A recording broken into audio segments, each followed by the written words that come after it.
and welcome to the news headlines at this hour. President Trump announced on Twitter early on Friday that he and First Lady Melania Trump have been tested positive for COVID 19. Tonight at Floaters and I tested positive for COVID 19.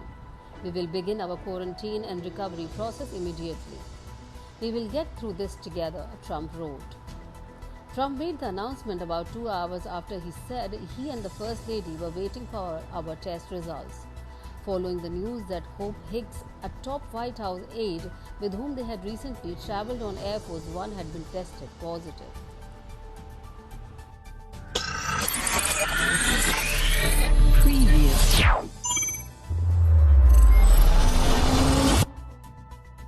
Police in Ethiopia's Oromia region have arrested 503 people on accusations they plan to cause violence during an annual Thanksgiving festival this weekend and seized guns and hand grenades, the state-run news agency reported. State-affiliated Fana Broadcasting also reported on Friday that police and intelligence services has foiled what they said were plans to incite violence in Addis Ababa and other parts of Ethiopia ahead of the Irisha festival of the Oromo, the country's largest ethnic group.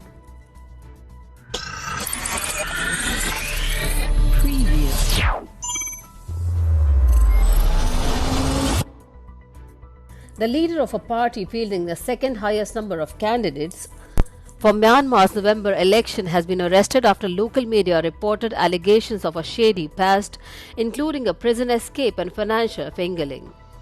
Despite the arrest of Shaw Mayent, another executive of his United Democratic Party said it will continue campaigning. Despite fielding 1,131 candidates for the November 8 polls, second only to the ruling National League for Democracy Party of Aung San Suu Kyi, the party has not won a single seat in the last two elections. Shaw Mayent was arrested at his home on Tuesday night, government spokesperson Zote said on Friday. He said Shaw Mayent was charged under Section 224 of the Penal Code, which covers escape from custody, an offence punishable by extending the prison terms by 2 years.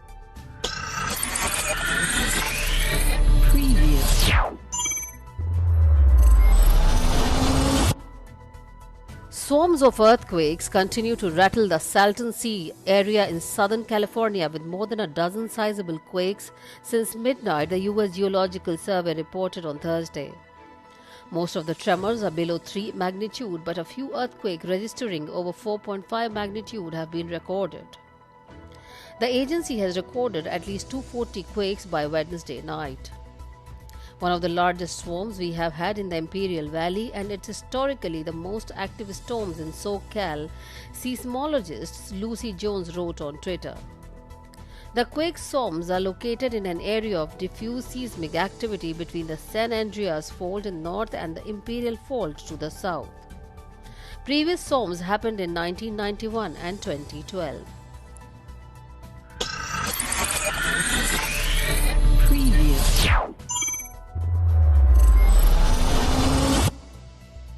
At least 3 people died in detention centers housing thousands of Ethiopian migrants in Saudi Arabia, rights group Amnesty International says.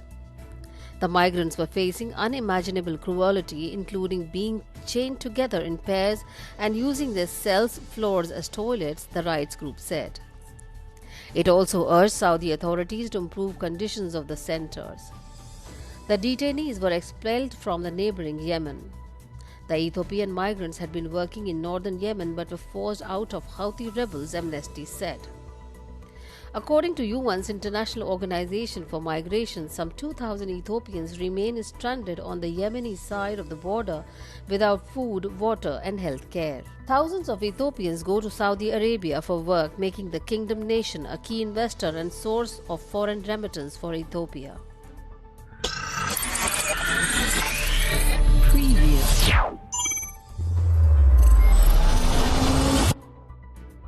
Hong Kong riot police arrested dozens of people on Thursday as they tried to stop anti-government marchers gathering at China National Day celebrations. Police had banned the protests, citing coronavirus restrictions on group gatherings and violence at previous marches. Hundreds of officers conducted stop-and-search activity and cordoned off areas. Today is the day for national mourning. What should we celebrate? Hong Kong has become a place like this. What's worth us celebrating, right?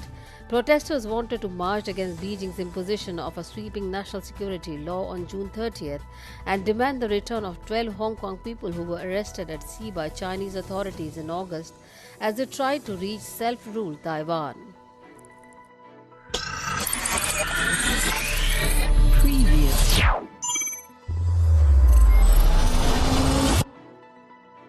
Lebanon and Israel have agreed to a framework of US-mediated talks aimed at ending a long-running dispute along the border between the two nations that have fought several conflicts.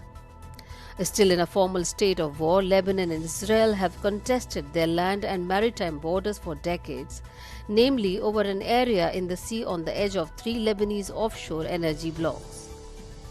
Israel said the talks would cover the sea border. Washington has mediated between the two sides.